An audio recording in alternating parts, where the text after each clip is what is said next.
Saudara dan saudari sekalian yang terkasih dan dikasihi Tuhan, selamat siang. Setiap rumah, entah itu rumah kediaman kita atau rumah Allah, yaitu gereja, selalu ada pintu. Rumah tanpa pintu adalah kuburan. Dengan pintu kita bisa masuk dan keluar. Dan sebagai orang beriman, kita punya rumah di surga.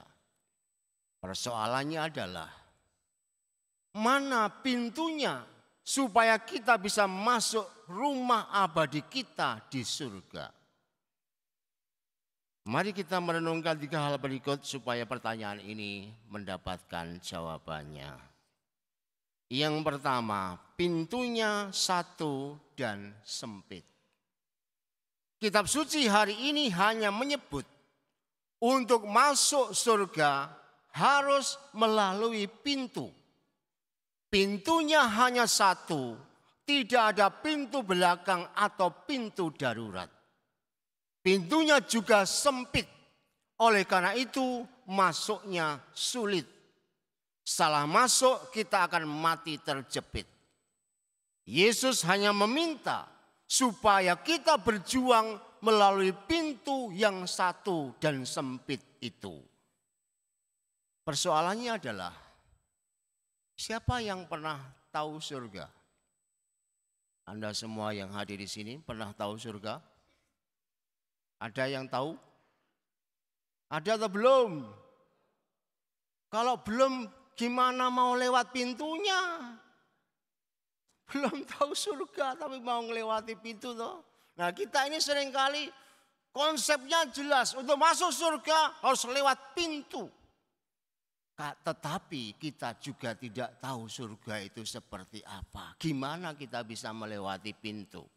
Surga itu tidak tampak oleh mata. Bagaimana kita bisa memahaminya? Jangan-jangan yang kita lewati sebenarnya adalah pintu neraka. Kita barangkali salah mengira. Oleh karena itu kitab suci hari ini memberikan solusi kepada kita. Dan kalau kita membuka-bukanya, kita akan mendapatkan solusi atas kebingungan yang kita miliki. Yesus pernah berkata, "Akulah pintu, barang siapa masuk melalui aku akan selamat." Itu dikatakan oleh Yesus dengan sangat jelas. Maka dengan demikian, ternyata pintu yang satu dan sempit itu adalah Yesus sendiri. Dialah satu-satunya pintu. Hanya melalui Dia kita akan sampai ke surga. Dan lebih lanjut Yesus berkata, "Akulah jalan, kebenaran dan hidup.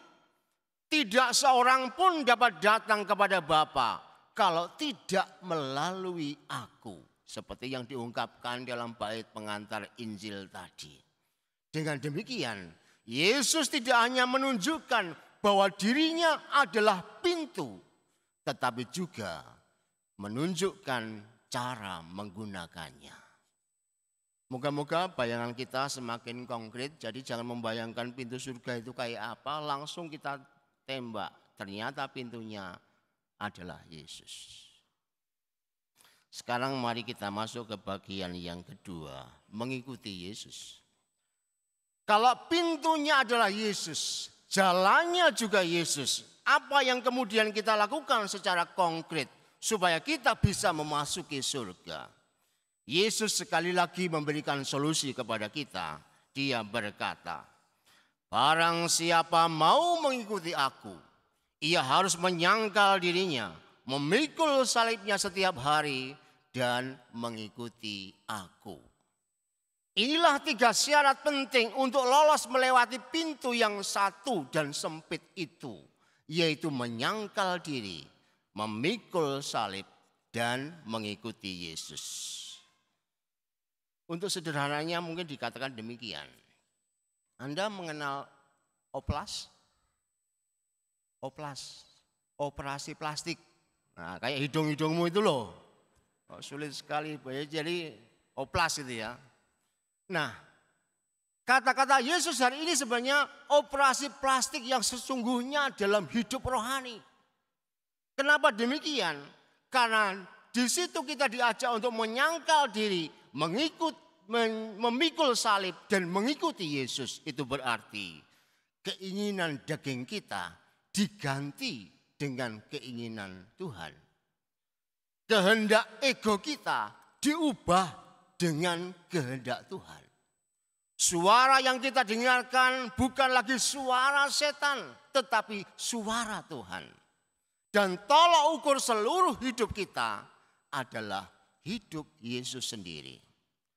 Secara sederhana dapat dikatakan kita mengubah, mempermak diri kita agar semakin mirip dengan Yesus itu. Kalau sudah mirip pasti lolos. Coba bayangkan di pintu surga itu kan ada Santo Petrus. Lalu kita datang, kan mirip kita ini. Oh Petrus kan, oh ya Tuhan ya silahkan, kan gitu.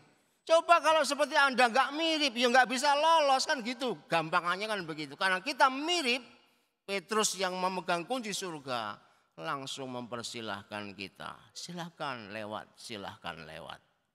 Maka hidup kita mesti hidup yang semakin mirip dengan Tuhan. Supaya kemudian kita bisa lolos masuk dalam kerajaan Allah. Sekarang mari kita beranjak ke poin yang ketiga tentang waktu. Hidup manusia dibatasi oleh waktu. Tidak ada yang bisa hidup selamanya di tengah dunia ini. Paling-paling maksimal di seputaran 80 tahun hidup kita itu. Maka kalau sekarang ini Anda sudah 70 tahun misalnya, kalau ulang tahun nggak usah nyanyi panjang umur. Masa sudah 70 tinggal 10 lagi, jadi nggak usah panjang umur. Lagunya diganti, Tuhan biarkanlah aku kuat memasuki umur bonus ini. Sudah 70 tahun mulai panjang umurnya dikasih 150 tahun stres semua kalian. Maka di sini kita melihat umur kita sangat pendek. Percayalah enggak ada yang pernah bisa panjang. Saya ini kalau ya, diminta Tuhan, kamu minta umur berapa? Saya akan bilang 75 jika kuat. Kalau enggak ya 70 enggak apa-apa. Jadi pas masih seger itu langsung. Tidak seperti tinggal kulit dan kentutnya aja mati kan. Kita harus melihat bahwa semua terbatas. Tidak ada yang tak terbatas. Dan karena keterbatasan itu ditambah lagi Yesus datang tiba-tiba. Maka tadi dikatakan kalau pintu sudah ditutup maka teriak apapun tidak bisa didengarkan. Bahkan kemudian mengungkit-ungkit masa lalu yang sudah dilakukan. Dikatakan saya tidak kenal kamu. Oleh karena itu pada kesempatan hari ini di mana hidup kita hanya singkat, matinya juga tiba-tiba. Yesus berkata supaya saat ini di tempat kita ini kita langsung mengadakan pertobatan. Tidak menunda karena menunda selalu menggagalkan. Keselamatan itu di sini saat ini dan sekarang ini. Bukan nanti dan bukan masa lalu. Kita tidak bisa menghitung jasa masa lalu. Sebab masa lalu itu sudah mati. Tidak juga kita sibuk merencanakan masa depan. Karena masa depan tidak ada seorang pun yang tahu.